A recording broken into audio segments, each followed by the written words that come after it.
ನಮಸ್ಕಾರ ಸ್ನೇಹಿತರೆ, ನಮ್ಮ ಮನೆಯಲ್ಲಿ ನಾವು ದಿನವೂ ಬಳಸುವ ಗ್ಯಾಸ್ ಅದು ಹೇಗೆ ತಯಾರಾಗುತ್ತೆ ಗೊತ್ತಾ? ಇಂದು ನಾವು ಸರಳವಾಗಿ ಮತ್ತು ಕ್ಲಿಯರ್ ಆಗಿ ತಿಳಿದುಕೊಳ್ಳೋಣ ಬನ್ನಿ. ಗ್ಯಾಸ್ ಅಂದರೆ ಏನು? ನಾವು ಮನೆಯಲ್ಲಿ ಬಳಸುವುದು LPG ಗ್ಯಾಸ್ ಅಂದರೆ ಲಿಕ್ವಿಡಿಫೈಡ್ ಪೆಟ್ರೋಲಿಯಂ ಗ್ಯಾಸ್. ಇದು ಮುಖ್ಯವಾಗಿ 2 ಗ್ಯಾಸ್ಗಳಿಂದ ಮಾಡಿರ್ತಾರೆ. ಅದೇನಂದರೆ ಪ್ರೊಪೇನ್ ಮತ್ತು ಬ್ಯೂಟೇನ್. ಈಗ ಗ್ಯಾಸ್ ಎಲ್ಲಿ ಬರ್ತದನ್ನು ನೋಡೋಣ. ಈ LPG ಗ್ಯಾಸ್ ನಮಗೆ ಸಿಗುವುದಿಲ್ಲ. ಇದು ನೆಲದ ಒಳಗಿನ ಕಚ್ಚಾ ತೈಲ ಅಂದರೆ ಕ್ರೂಡ್ ಆಯಿಲ್ ಮತ್ತು ಅದು ನ್ಯಾಚುರಲ್ ಗ್ಯಾಸ್ನಿಂದ ಬರ್ತದೆ. ಇದರ ತಯಾರಿಕೆ ಪ್ರಕ್ರಿಯೆ ಹೇಗೆ ಅನ್ನೋದನ್ನು ನೋಡೋಣ ಬನ್ನಿ. ಈಗ ಕಚ್ಚಾ ತೈಲ ತೆಗೆಯೋದು ಅಂದರೆ ನೆಲದ ಒಳಗಿನ ತೈಲವನ್ನು ತೆಗಿತಾರೆ. ಆಯಿಲ್ ವೆಲ್ಸ್ ಮತ್ತು ಮೂಲಕ ತೆಗಿತಾರೆ. ರಿಫೈನರಿ ಪ್ರಕ್ರಿಯೆ ಅಂದರೆ ಈ ಕಚ್ಚಾ ತೈಲವನ್ನು ರಿಫೈನರಿಯಲ್ಲಿ ಬಿಸಿ ಮಾಡ್ತಾರೆ.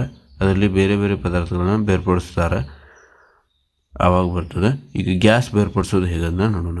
ಈ ಪ್ರಕ್ರಿಯೆಯಲ್ಲಿ LPG ಗ್ಯಾಸ್ ಕೂಡ ಬೇರ್ಪಡಿಸ್ತದೆ ಮತ್ತು ಬೇರೆಯಾಗಿ ಈಗ ಲಿಕ್ವಿಡಿಟಿ ಆಗಿ ಬದಲಾವಣೆ ಮಾಡ್ತಾರೆ. ಅಂದರೆ ಗ್ಯಾಸನ್ನು ರೀಪ್ರೇಷನರಿ ದ್ರವ ರೂಪಕ್ಕೆ ಲಿಕ್ವಿಡ್ ಮಾಡ್ತಾರೆ. ಲಿಕ್ವಿಡಿಂದ ಸಿಲಿಂಡರ್ ಸಂಗ್ರಹಿಸಲು ಭಾಳ ಸಹಾಯ ಆಗುತ್ತದೆ. ಈ ಸಿಲಿಂಡರ್ಗಳಲ್ಲಿ ತುಂಬ್ತಾರೆ ಮತ್ತು ಟ್ರಕ್ ಮತ್ತು ಡೆಲಿವರಿ ಆಗ್ತದೆ. ನಮಗೆ ನಾವು ಅಡುಗೆಗೆ ಬಳಸ್ಬೋದು. ಇದೇನಲ್ಲ ಸುರಕ್ಷತೆ ಮುಖ್ಯ. ಅಂದರೆ ನಾವು ಗ್ಯಾಸ್ ಲೀಕ್ ಆಗಿದ್ರೆ ತಕ್ಷಣ ಸ್ಟವ್ ಆಫ್ ಮಾಡಿ ಇದನ್ನು ಬಳಸ್ಬೇಕು. ಮ್ಯಾಚ್ ಅಥವಾ ಸ್ವಿಚ್ ಬಳಸಬೇಡ. ಡೋರ್ ವಿಂಡೋ ಓಪನ್ ಮಾಡಬೇಕು ಯಾವಾಗ ಸುರಕ್ಷಿತವಾಗಿ. ಇದನ್ನು ನಾವು ಕ್ರಮಗಳನ್ನು ತಿಳ್ಕೊಬೇಕು. ಈಗ ನಿಮ್ಗೆ ಗ್ಯಾಸ್ ಹೇಗೆ ತಯಾರಾಗ್ತದೆ ಅನ್ನೋದು ಗೊತ್ತಾಯ್ತು. ಇನ್ನಷ್ಟು ಇನ್ಫಾರ್ಮೇಷನ್ಗಾಗಿ ನಮ್ಮ ವಿಡಿಯೋನ ಸಬ್ಸ್ಕ್ರೈಬ್ ಮಾಡಬೇಕು, ಬೆಲ್ ಐಕಾನ್ ಒತ್ತಿರಿ. ಧನ್ಯವಾದಗಳು. Thank you for watching.